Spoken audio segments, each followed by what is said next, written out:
Thank you so much. I'm Emily Farra from Vogue, and I'm sitting down with the wonderful Eileen Fisher, the founder of Eileen Fisher, to talk about her award and the year that we've just had. Hi, Eileen. Hi, Emily. How are you? I'm good. I'm excited to talk with you. How are you doing? Good, pretty good in the midst of this pandemic that's about to end, I hope. Fingers crossed. Yes, it's starting to feel the light at the end of the tunnel. We feel like the weather warming up a little bit. It's it feels good. Are you upstate right now? Right. I'm in Irvington, which is up on the Hudson. Yeah, not too far. Amazing. Well, I have so many questions for you. We don't have as much time as I would like because I could talk to you all day. But I mean, just in light of this award and the ceremony that's happening with FIT and Earth Day coming up, you know, I'm very curious just to hear, I guess, you know, what this past year has been like for you and for Eileen Fisher, the business, and, you know, why you're excited about Earth Day coming up, like. Yeah. Well, starting out with what this year's been, I'm going to say it's probably been the hardest year of my life. And I've been involved in this business for 35 years, and it's definitely been the hardest year in the business too.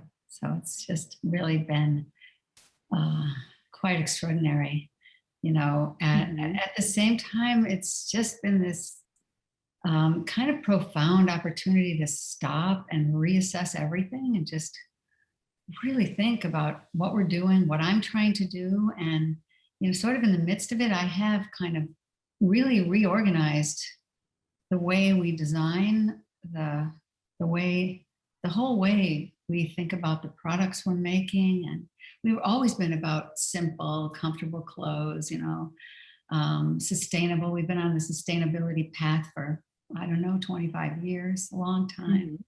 You know, so those things haven't changed, but, you know, just getting back, I think it's been a very soulful time. We're just getting really back to what matters and to really simplifying, you know, and my clothes are simple to begin with, but I'm like calling it radical simplicity, just like really, really pare down the clothes, the whole process, you know, the way we buy fabrics and the way we flow product into stores, and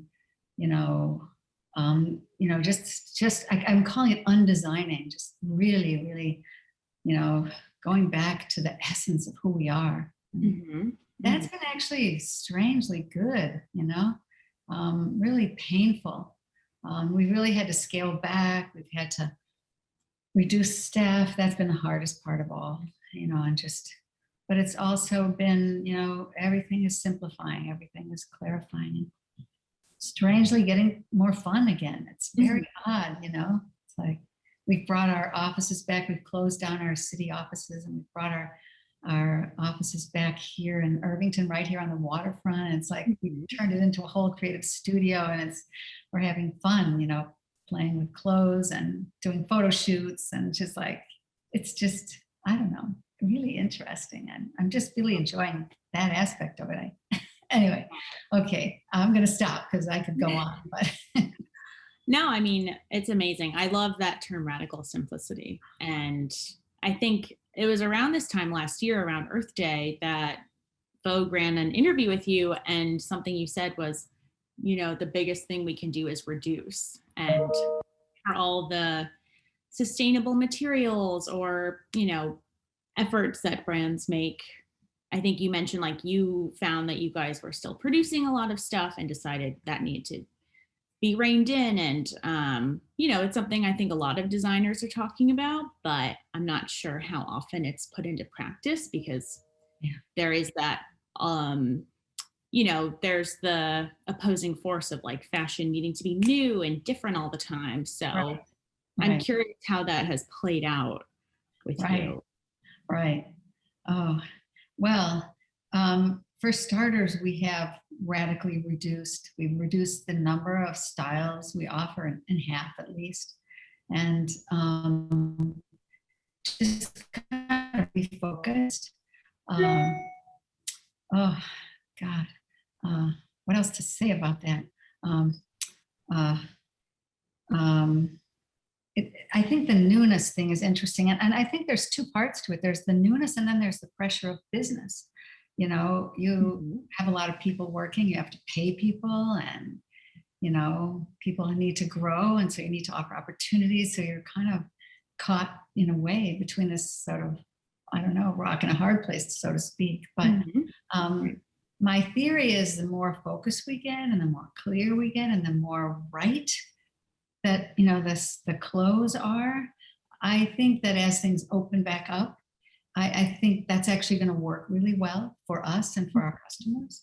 And I think that the way I'm thinking about it in terms of newness is that I'm thinking of like kind of just reorganizing all the foundation of the line, and then having these contrast pieces. And you don't have to have so many, like, you know, one different new color, one different shape, one special piece. And, you know, all of a sudden everything seems different, and really everything isn't different.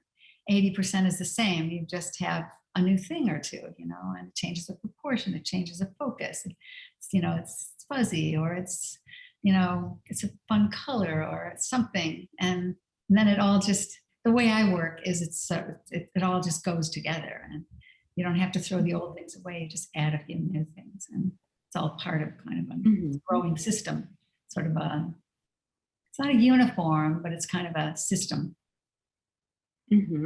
Right. And you, like you mentioned earlier, like working this way, you said has been more fun and like energizing, and I mean, it makes sense that would happen, right? When you're focusing more, spending more time on fewer things, maybe. Right.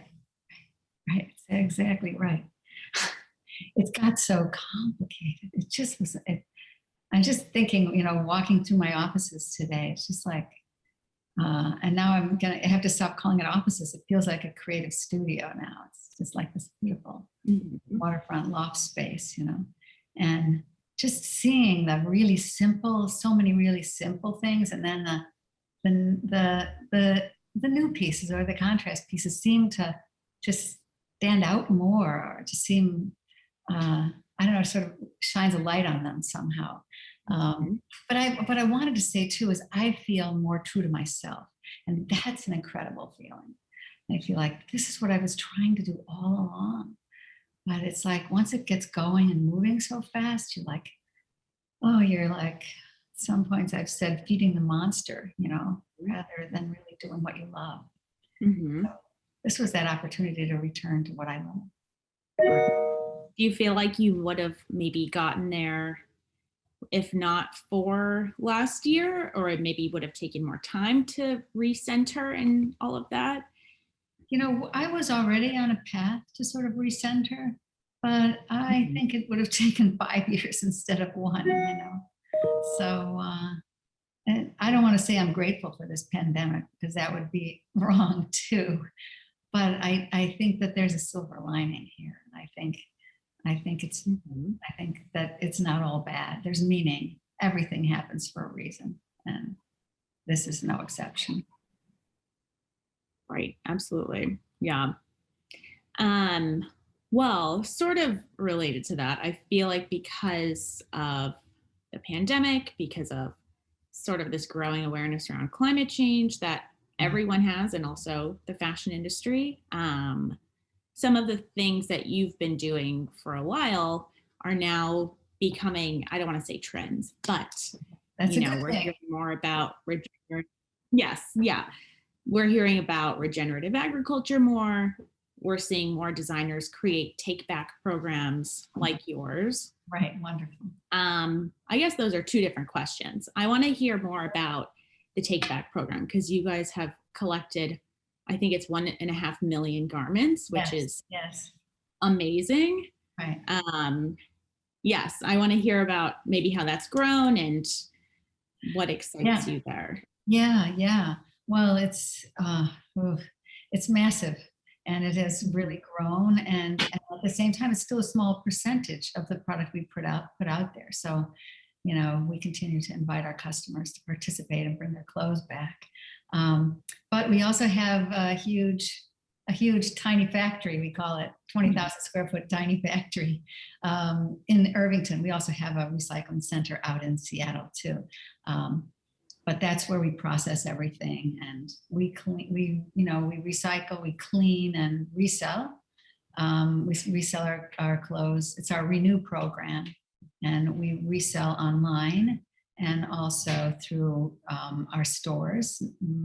Not all of our stores, but our outlet stores and several of our other stores. And we have 2 stores dedicated to selling the Renew product. But also what excites me too is there's a lot of clothes that we actually can't sell. They're stained or they're ripped or, have been worn for 20 years. People are, keep their clothes a long time, their Eileen Fisher clothes, because they generally tend to last.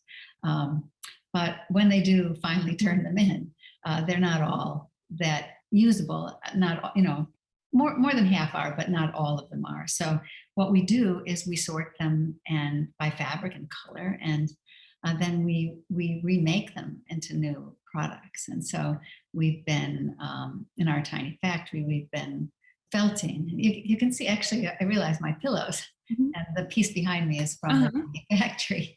So we've discovered this felting machine and are actually putting the recycled clothing and cutting it up and putting it through this felting machine with, like, I don't know how many needles, 1,000 needles or something. And it's this incredible process of kind of pushing the fibers together and creating new materials.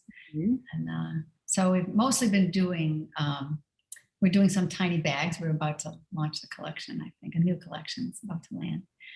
These little, phone purses that, those little crossbody bags, they're really cute. And, each one is different. And also just making wall pieces and pillows and things of that nature. Just, ultimately we'll do other things, rugs, but it's so exciting that you can make things. And to me, what's really been interesting is the materials.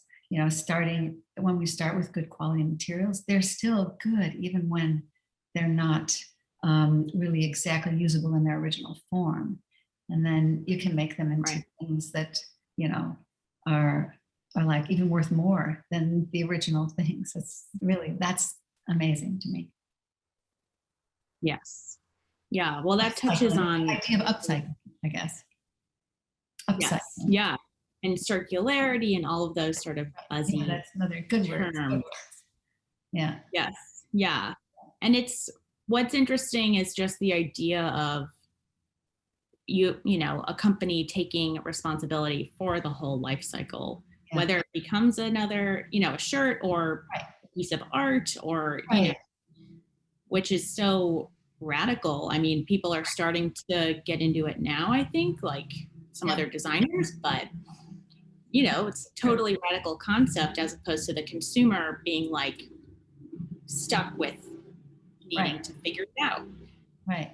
No, exactly. Or it landing in the landfill, And I do think other people are starting to do things. I think our felting program is particularly innovative, but people are doing a lot, and not a lot, and not enough yet.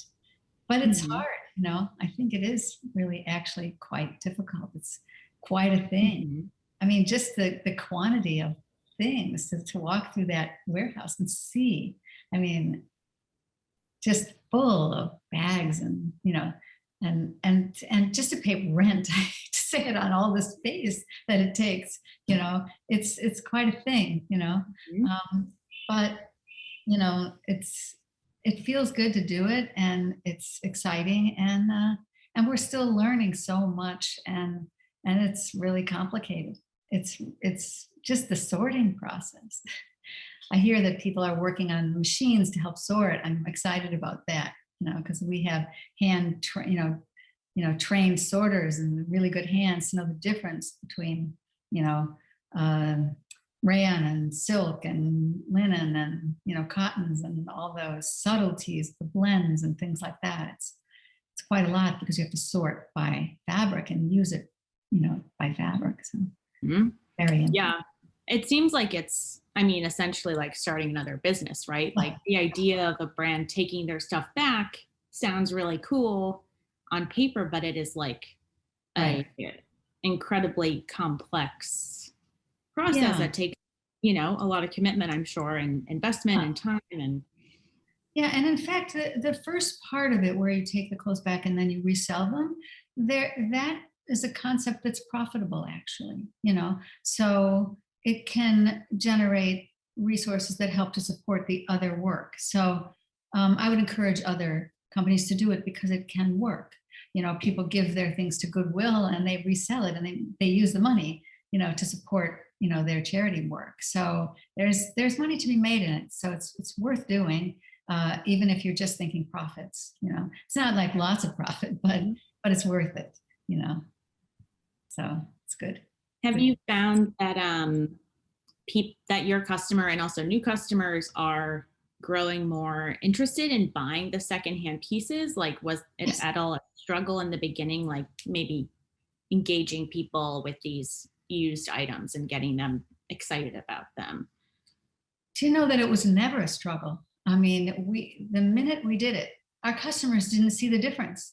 Well, partly because of our concept. So our clothes are timeless and they're simple, and we just are kind of reinventing them all the time, bringing new colors and working with the same fabrics and that kind of thing. So when we first introduced it, I don't know how many years ago, 12 or more, um, when we first opened our lab store up here in Irvington to test it, um, we had a section for Renew. It was called Green Eileen at that time. And the customers came into the store and they just shopped the whole store. They didn't realize, some of them didn't even realize they were picking things from the Renew area.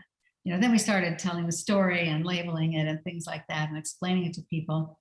But they bought the clothes. If they liked a garment, sometimes they like an old garment and mix it with the new and, just as much as new. And then it's a better price too. So it's sort of win-win for everybody. That's fascinating. Yeah, that's amazing to hear. Yeah, I mean, I think That some people didn't even. Yeah, it's a little bit hard in some stores, like probably in some of our higher rent locations, maybe to incorporate it, or our smaller stores to give it a space because everything is one of a kind, and you don't have sizes. That's been the most difficult thing. If someone likes a thing, you don't have another size. It's in a small or medium or whatever it's in, and that's it. But that makes it kind of special to people too. And a lot of people just love like vintage shopping. So not me. That's hard for me. I'm too complicated. On the note about the take back programs, I guess I wanted to ask you, just when you think about fashion's future and the industry trying to become more sustainable, and thinking about all of the different ways that needs to happen, do you see that idea of take back schemes and circularity being a transformative power in the industry if more people adopt it and make it happen? Sure. I do think anything we can do to reduce the amount that we produce helps, and the amount that we buy new. Mm-hmm. So that makes a big difference. I also think that the materials themselves is another really transformative piece. But I just echo, yes, the circularity piece I think can make a big difference. Right. Yeah, and then the other piece is the sustainable materials. Mm-hmm. So there's a lot of transformative power in, for example, regenerative agriculture. That possibility that you could actually leave the land better after you grow cotton, or after you are, herding sheep for wool, that you could actually create an environment where the ecosystem is healthier and therefore draws down carbon. That's pretty amazing idea around positive change. Mm-hmm. So that's a little different than circularity, but it's all connected. Mm-hmm. Yes. I guess for people who maybe are watching and aren't fully up to speed on what regenerative agriculture is, Um, yeah, maybe could you explain a little bit about what it means and how it does relate to fashion and what you're doing and how Right. it factors into Eileen Fisher? Right, right. Well, I'm not an expert on regenerative agriculture. I should turn you over to a few of my internal experts, but there's a lot of passion around it. Um, but actually, one of the things we're doing is um, working with our wool, our regenerative wool supplier. And what they do, is the way they herd the sheep. Um, it's something to do with fencing and containing the sheep and then letting the land kind of regenerate, and so then you have more grasses and stuff growing, and then that draws down the carbon, and then they shift. And I, you know, I don't think I can describe it as well as it should be described, deserves to be described, um, but it's pretty interesting what can be done. So sorry, I have tons of information on it. Some No, of yeah, my website and see it. It's pretty amazing. yes. I think that, yeah, the takeaway, like you mentioned, is just that, to your point, like farming cotton a certain way, Right. organically and biodynamically, and sheep and all, the way the sheep are herded and so many things, Right. eventually makes the land healthier and draws down carbon. And I think the way you put it in a story last year was just that, sustainable fashion is sort of just doing less harm and Well, less bad. But this is something that could make a positive. exactly right. That's exactly right. Yeah, we're such polluters, our industry. And, yes, we want to do less harm. We want to get the polluting chemistry and pesticides out. But the idea that we could move things forward and, Mhm. draw down carbon and clean the water as we go with Mhm. clean technologies and things like that. Those are very exciting breakthroughs. And Right. that gives me a lot of hope for our industry. Hmm. Are those things where, like your current product line is Right. using those materials already? Yeah. Or is it, okay. Oh, yeah. Oh, yeah. Yeah. Um, Because uh, I know it takes time for things to become regenerative, right? Like right. to actually be able to access it. So now that it's becoming a trend, Right. you know, it Right. takes a minute for the materials to be grown, right? Exactly. Well, and that's one of the hardest things about being a sustainable company is that you have to commit early, literally at the farm level to get organic cotton and regenerative wool. So you have to really work with the farmers and suppliers on that level. So Mhm. yes, we've been doing that for many years. And I think, all of our cottons are basically organic, and our linens are basically all organic today. And our wool, I think 35% of our wools are regenerative, and we're working on it all the time, getting more and more moving in that direction. So, um, and even if our wools are not fully regenerative, if then we call responsible wool that also have other processes that are not Mhm. as far along as we want to be, but better than conventional. So it's like I like to say, we're not perfect, and there's a lot of work to do, but we keep going, and we measure what we do, and we try to keep moving the needle. Mhm. Yeah. Well, that is, I agree. That's a really exciting area to be working in. I could ask you so many more questions about that and just I need to materials. bring my Yep. teams in because I might not be able to answer them all. Yeah, just thinking, and to your point earlier, like making these beautiful materials organically that are then reusable. It's not just something that disintegrates after Right, one person. right. Well, Um, that's exciting. mhm. Right, not to, yeah. But first of all, I think for us, the whole thing starts with, the way we design and the kind of styles and the Right. materials that we use and the timelessness the styles themselves, so they don't go out of fashion. That whole idea of, just planned obsolescence is something we just don't buy into. We've been doing many of the same styles since the very early days. Mm-hmm. Just tweaking them, or doing them in new materials or new colors, and putting them together in different ways, different proportions, different textures, things like that, and that's what makes it new. Mm-hmm. So that idea of the whole way you design, even before you're talking about materials and circularity, just the whole way you think about clothing, so that it lasts a longer time. Mm-hmm. Yeah, exactly. And that's a good segue into probably my last question, which is just for the students watching whose dream is to be the next Eileen Fisher or to start their own brand. This is a big question, but what is your advice to them in terms of starting a business that is sustainable and resilient and, committed to these sort of values? Yeah, that's good. Well, I would say I would just encourage them to to look at everything as an opportunity, to make a difference. So look at all the materials that you are working with. Ask questions. I started by asking the suppliers questions. Could you make this organic? How would we do that? Can you make it without the synthetics?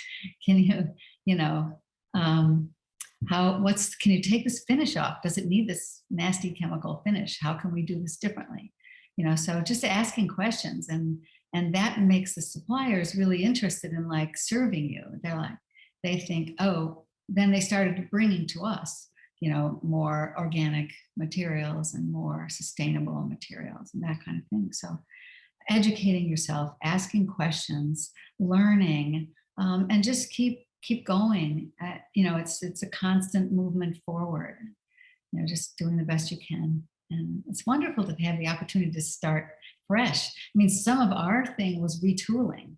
We had best-selling fabrics that we weren't sure if we had to increase the price if the customers were still going to buy them. So that was over time we took some losses and made some, took some risks, and it took us a while to pretty much, and we still have a couple of fabrics that we bought so heavily into years ago that we're still working out of our system, that aren't as sustainable as the newer materials that we're working with, but we're getting there every day further. So one day at a time, don't be too hard on yourself, and take care of yourself. Don't work too hard, because this industry will kill you. That's a different thing. That's great advice. It's very good advice. And what you said about taking risks and just being, really true to yourself, like you said earlier, and doing what feels right. And it's easier said than done, I'm sure. But yeah. One other thing I always like to say is in the mistakes, it's okay to make mistakes. Sometimes I beat myself up. Oh my God, why did I do that? Or bought too many of that. We did this wrong, or that style was just not right. We make millions of mistakes, and in every single mistake, there's an opportunity to learn and to do it differently. And I say the possibility is in the problem.